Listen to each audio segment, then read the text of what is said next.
வணக்கம் நண்பர்களே, என்னோட சேனலுக்கு உங்களை வரவேற்கிறேன். அமரர் கல்கியின் கள்வனின் காதலி அத்தியாயம் 31. காதலர் ஒப்பந்தம். கோவிலுக்கு பக்கத்தில் இருந்த மாமரத்தில் பட்டுப்போல் சிவந்த இளம் இலைகளுக்கு மத்தியில் கொத்து கொத்தாக மாம்பூக்கள் பூத்திருந்தன. அந்த பூக்கள் இருக்குமிடம் தெரியாதபடி வண்டுகளும் தேனீக்களும் மொய்த்தன. அவற்றின் ரீங்கார சப்தம் அந்த வனப்பிரதேசம் முழுவதிலும் பரவி பிரகிருதி தேவியை ஆனந்த பரவசப்படுத்தி கொண்டிருந்தது. சற்று தூரத்தில் ஒரு முட்புதரின் மேல் காட்டு மல்லிகை கொடி ஒன்று படர்ந்திருந்தது. அந்த கொடியில் குலுங்கிய பூக்களிலிருந்து லேசாக வந்து கொண்டிருந்த நறுமணத்தினால் கவரப்பட்டுத்தான் போலும் அதன் மேல் அத்தனை பட்டுப்பூச்சிகள் பறந்து கொண்டிருந்தன. அவற்றின் இறகுகளுக்குத்தான் எத்தனை விதவிதமான நிறங்கள்! அவற்றில் எவ்வளவு விதவிதமான வர்ண பொட்டுக்கள்! நல்ல தூய வெள்ளை இறகுகளும் வெள்ளையில் கருப்பு பொட்டுக்களும், ஊதா நிற இறகுகளில் மஞ்சள் புள்ளிகளும், மஞ்சள் நிற இறகுகளில் சிவப்பு கோலங்களும், இப்படியாக ஒரே வர்ண காட்சிதான். பிரம்மதேவன் இந்த பட்டுப்பூச்சிகளை சிருஷ்டித்த காலத்தில் விதவிதமான வர்ணங்களை கலந்து வைத்துக்கொண்டு அவற்றை விசித்திரமாய் தீட்டி வேடிக்கை செய்திருக்க வேண்டும். பட்டுப்பூச்சிகள் ஒரு நிமிஷம் அந்த காட்டு மல்லி கொடியின் மீது உட்கார்ந்திருக்கும். அடுத்த நிமிஷம் ஒரு காரணமுமின்றி அவை கொல்லென்று கிளம்பி வானவெளியில் பறக்கும். அவற்றை பறக்கும்போது அவற்றின் இறகுகள் படபடவென்று அடித்துக்கொள்வதை பார்த்தால், ஐயோ, இந்த அழகான பூச்சி இப்படி துடிக்கின்றதே என்று அடுத்த கணத்தில் கீழே விழுந்து உயிரை விட்டுவிடும் போலிருக்கிறதே என்று நாம் தவித்து போவோம். பட்டுப்பூச்சியின் இறகுகள் எப்படி துடித்தனவோ அதை போலவே துடித்தது அந்த நேரத்தில் கல்யாணியின் இருதயம் என்று சொல்லலாம். பாழடைந்த கோவிலை சுற்றி அடர்த்தியாய் இருந்த செடி கொடிகளை விலக்கி கொண்டு முத்தையன் வருவதை அவள் பார்த்தாள். பார்த்த கணத்தில் அவளுடைய உள்ளம் ஆனந்த பரவசம் அடைந்தது. ஆனால் அடுத்த கணம் முன்போல் அவன் மறுபடியும் தன்னை பார்த்துவிட்டு ஓடி போகாமல் இருக்க வேண்டுமே என்று எண்ணிய போது அவளுடைய இருதயம் மேற்சொன்னவாறு துடித்தது. அன்றிரவு முகமூடி தரித்த கள்வனாய் வந்த முத்தையன் அப்படி ஒரே நிமிஷத்தில் மாயமாய் மறைந்து போன பிறகு கல்யாணி அடைந்த ஏமாற்றத்திற்கும் ஏக்கத்திற்கும் அளவே கிடையாது. அவ்வாறு நேர்ந்துவிட்டதற்கு காரணம் தன்னுடைய புத்தியீனம்தான் என்று அவள் கருதினாள். இத்தனை நாளும் அவனை பார்க்கலாம் என்ற நம்பிக்கையில் ஒருவாறு காலம் போய்விட்டது. இனிமேல் அந்த நம்பிக்கைக்கு கூட இடமில்லையே. முத்தையனை இப்படியே திருடனாயிருந்து ஒரு நாள் போலீசாரிடம் அகப்பட்டு கொண்டு தண்டனை அடைய வேண்டியதுதான். தான் இப்படியே தன்னந்தனியாக உலகத்திலே வாழ்ந்து காலந்தள்ள வேண்டியதுதான் என்பதை நினைக்க அவளால் சகிக்க முடியவில்லை. இதற்கு முன்னெல்லாம் அவள் சாதாரணமாய் கண்ணீர் விட்டு அழுவது கிடையாது. பஞ்சநதம் பிள்ளையை கல்யாணம் செய்து கொண்ட போது அவள் தன்னுடைய நெஞ்சை இரும்பாக செய்து கொண்டாள் என்று பார்த்தோம் அல்லவா? ஆனால் அன்றிரவு சம்பவத்திற்கு பிறகு அவளுக்கு தன்னை அறியாமல் அழுகையாய் வந்தது. கல்யாணியின் அத்தை இதையெல்லாம் பார்த்துவிட்டு பயந்து போனாள். அன்று ராத்திரியே அவள் கூச்சல் போட்டு தடபுடல் பண்ணி திருடனை பிடிக்க ஏற்பாடு செய்ய வேண்டும் என்று சொன்னாள். கல்யாணி அதெல்லாம் கூடவே கூடாதென்று பிடிவாதமாய் சொல்லிவிட்டாள். அதற்கு பிறகு கல்யாணி தானே அழுது கொண்டும் கண்ணீர் விட்டு கொண்டும் இரவு எல்லாம் தூங்காமல் புரண்டு கொண்டும் இருப்பதை பார்த்து, அத்தை, அடிப்பெண்ணே, உனக்கு என்னமோ தெரியவில்லை. அன்று இரவு ராத்திரியில் திருடன் வந்ததிலிருந்து பயந்து போயிருக்கிறாய். மாரியம்மனுக்கு மாவிளக்கு ஏற்ற வேண்டும். கொஞ்ச நாளைக்கு பூங்குளத்திற்கு போய் எல்லாருடனும் கலகலப்பாய் இருந்துவிட்டு வருவோம் வா. அப்போதுதான் உனக்கு பயம் தெளிந்து சித்தம் சரியாகும் என்றாள். பூங்குளத்திற்கு போகலாம் என்றதும் அத்தை ஆச்சரியப்படும்படியாக கல்யாணி உடனே சம்மதித்தாள். அவளுக்கு என்னவெல்லாமோ பழைய ஞாபகங்கள் வந்தன. கொள்ளிடக்கரை காடும் பாழடைந்த கோவிலும் அவளை கவர்ந்து இழுத்தன. ஆகவே தகப்பனாருக்கு கடிதம் போட்டு வரவழைத்து எல்லோருமாக பூங்குளம் போய் சேர்ந்தார்கள். கல்யாணி 2 நாள் வீட்டுக்குள்ளேயே இருந்தாள். பிறகு இடுப்பிலே குடத்தை எடுத்து வைத்து கொண்டு ஆற்றுக்கு குளிக்கப் போகிறேன் என்று கிளம்பினாள். அவள் சிறு பெண்ணாயிருந்த காலத்திலேயே அவளை யாரும் எதுவும் சொல்ல முடியாதென்றால் இப்போது பெரிய பணக்காரியாய் சர்வ சுதந்திர எஜமானியாய் ஆகிவிட்டவளை யார் என்ன சொல்ல முடியும்?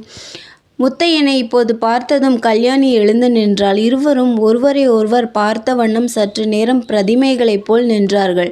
கல்யாணிக்கு எதிர்பாராமல் அவனை சந்தித்ததனால் ஏற்பட்ட திகைப்பு ஒரு புறம், ஏதாவது தான் தவறாக சொல்லி அல்லது செய்து அதனால் மறுபடியும் முத்தையன் போய்விடப் போகிறானோ என்ற பயம் இன்னொரு புறம்.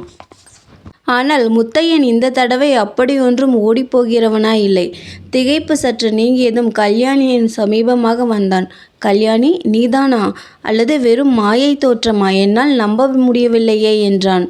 அம்மாதிரி சந்தேகம் உன்னை பற்றி எனக்கு உண்டாவதுதான் நியாயம். இந்த நிமிஷம் நீ என் முன் இருப்பாய், அடுத்த நிமிஷம் மாயமாய் மறைந்து போவாய் என்று கல்யாணி சொல்லி சட்டென்று அவன் ஓடிப்போகாமல் தடுப்பவள் போல் கைகளை விரித்து கொண்டு நின்றாள். முத்தையன் கலகலவென்று சிரித்தான். கல்யாணிக்கும் தன்னை அறியாமல் சிரிப்பு வந்தது. இருவரும் சிரித்தார்கள். எத்தனையோ காலமாக சிரிக்காதவர்களாதலால் இப்போது அதற்கெல்லாம் சேர்த்து வைத்து குலுங்க குலுங்கச் சிரித்தார்கள். அந்த சிரிப்பின் ஒலியை கேட்டு நாவல் மரத்தின் மேல் கூட்டிற்குள் இருந்த குருவி குஞ்சுகள் வெளியே தலையை நீட்டி பயம் நிறைந்த சின்னஞ்சிறு கண்களால் அவர்களை பார்த்து விழித்தன. முத்தையன் சிரிப்பை சிரமப்பட்டு அடக்கி கொண்டு, கல்யாணி, என்னால் நம்ப முடியவில்லை. நீ எதற்காக இங்கே வந்தாய்? பழைய முத்தையனை தேடிக்கொண்டா? அந்த முத்தையன் இப்போது இல்லையே. கொள்ளைக்கார முத்தையன் அல்லவா இப்போது இருக்கிறான். அவனுக்கும் உனக்கும் நடுவில் இப்போது இந்த கொள்ளிடத்தை விட அகண்டமான பள்ளம் ஏற்பட்டிருக்கிறதே என்றான். முத்தையா, நானும் இப்போது பழைய கல்யாணி அல்ல. காட்டில் குதூகலமாய் திரிந்து கொண்டிருந்த வனதேவதை கல்யாணி செத்து போய்விட்டாள். இப்போது இருப்பவள் கைம்பெண் கல்யாணி. ஐயோ, நிஜமாகவா? அந்த பாவி இதற்காகத்தானே உன்னை கல்யாணம் செய்து கொண்டான் என்று திடுக்கிட்டு கேட்டான் முத்தையன். அவரை ஒன்றும் சொல்லாதே முத்தையா. அவர் புண்ணிய புருஷர். அவரை போன்றவர்கள் சிலர் இந்த உலகத்தில் இருப்பதால் தான் இன்னும் மழை பெய்கிறது.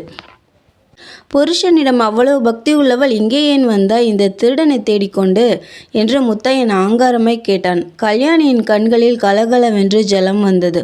முத்தையன் மனம் உருகிற்று. கல்யாணி, நான் சுத்த முரடன். முரட்டு முத்தையா என்ற பெயர் எனக்கு தகும். உன்னை காணாத போது ஒவ்வொரு நிமிஷமும் உன்னை பற்றியே நினைத்து கொண்டிருந்தேன். இந்த ஜென்மத்தில் காண்போமா என்று துடிதுடித்து கொண்டிருந்தேன். ஆனால் உன்னை பார்த்த பிறகு முரட்டுத்தனமாய் பேசி உன் கண்களில் ஜலம் வர செய்கிறேன். என்னால் உலகத்தில் எல்லோருக்குமே கஷ்டம்தான். எதற்காக இந்த உலகில் பிறந்தோம் என்று சில சமயம் தோன்றுகிறது. எதற்காக பிறந்தாய்? இந்த தாயில்லா பெண் கல்யாணியின் வயிற்றெரிச்சலை கொட்டிக் கொள்ளத்தான் பிறந்தாய் முத்தையா. வாழ்க்கையில் ஒரு தடவை நாம் பெரிய பிசகு செய்துவிட்டோம். கடவுள் நம் இருவருடைய இருதயத்தை ஒன்றாக சேர்த்து வைத்தார். அதற்கு விரோதமாய் இருவரும் ஆத்திரத்தினாலும் பிடிவாதத்தினாலும் காரியம் செய்தோம். மறுபடியும் அம்மாதிரி தப்பு செய்ய வேண்டாம். நான் சொல்வதை கேள். இப்படியே வெகு காலம் உன்னால் காலம் கழிக்க முடியாது. கட்டாயம் போலீசார் ஒரு நாள் பிடித்து விடுவார்கள். கொஞ்ச நாள் அடக்கமாய் இருந்துவிட்டு கலவரம் அடங்கியதும் கப்பலில் ஏறி அக்கறை சீமைக்கு போய்விடு. சிங்கப்பூர், பினாங்கு எங்கேயாவது போய் கண்காண தேசத்தில் போய் சௌக்கியமாய் இருக்கலாம். முத்தையன் மறுபடியும் திடுக்கிட்டான். தன் மனத்தில் இருந்ததையே அவளும் சொன்னதை கேட்டு அவன் வியப்படைந்தான். ஆனால் அதை வெளியில் காட்டிக்கொள்ளாமல், கல்யாணி, என்னை இந்த ஊரை விட்டு ஓட்டுவதில் தான் உனக்கு எவ்வளவு அக்கறை என்றான். இன்னும் நீ என்னை தெரிந்து கொள்ளவில்லையா முத்தையா? உன்னை மட்டுமா நான் போக சொல்கிறேன் என்று நினைக்கிறாய்? நீ முதல் கப்பலில் போனால் நான் அடுத்த கப்பலில் வருவேன். நிஜமாகவா கல்யாணி? இன்னொரு தடவை சொல்ல. இவ்வளவு சொத்து, சுதந்திரம், வீடு, வாசல், ஆழ்படை எல்லாவற்றையும் விட்டுவிட்டு இந்த திருடனுடன் கடல் கடந்து வருகிறேன் என்றா சொல்கிறாய்? ஆமாம், இவை எல்லாவற்றையும் விட நீதான் எனக்கு மேல். இந்த சொத்துக்களை எல்லாம் பண்ணையாரின் விருப்பத்தின்படி நல்ல தர்மங்களுக்கு இழுத்தி வைத்து விடுவேன். போகிற இடத்தில் நாம் உழைத்து பாடுபட்டு ஜீவனம் செய்வோம். மறுபடியும் நீதானே எனக்காக தியாகம் செய்கிறாய் கல்யாணி. நான் என்னவெல்லாமோ எண்ணியிருந்தேன். கொள்ளையடித்த பணத்தை எல்லாம் ஒரு நாள் உன் காலடியில் போட வேண்டும் என்று நினைத்தேன். ஆனால் நீயோ குபேர சம்பத்தை காலால் உதைத்து தள்ளிவிட்டு வருகிறேன் என்கிறாய். ஆனால் முன் தடவை மாதிரி இந்த தடவை நான் பிடிவாதம் பிடிக்க மாட்டேன். கப்பலேறி போய்விட நான் தயார். ஆனால் அதற்கு முன்னால் நான் ஒப்புக்கொண்ட காரியம் ஒன்றை மட்டும் செய்துவிட வேண்டும். சென்னை பட்டினத்திற்கு போய் அபிராமியை ஒரு தடம் பார்த்துவிட வேண்டும். அதற்கு ஏற்பாடெல்லாம் செய்துவிட்டேன். கல்யாணி, 1 மாதம் 2 மாதம் பொறுத்துக்கொள். ஐயோ, அவ்வளவு நாள்? அதற்குள் அபாயம் நேர்ந்துவிட்டால் என்ன செய்வது? இல்லை கல்யாணி, ரொம்ப ஜாக்கிரதையாய் இருப்பேன். நேற்று வரை இந்த உயிர் எனக்கு லட்சியமில்லாமல் இருந்தது. சாவை எதிர்நோக்கி கொண்டிருந்தேன். ஆனால் இன்று உன்னை பார்த்த பிற்பாடு இத்தனைக்கு பிறகும் உன்னுடைய அன்பு மாறவில்லை என்பது தெரிந்த பிறகு இந்த உயிர் மேல் எனக்கு ஆசை பிறந்து விட்டது. வெகு ஜாக்கிரதையாய் இருப்பேன் என்றான் முத்தையன். நன்றி. மீண்டும் அடுத்த அத்தியாயத்தில் சந்திப்போம்.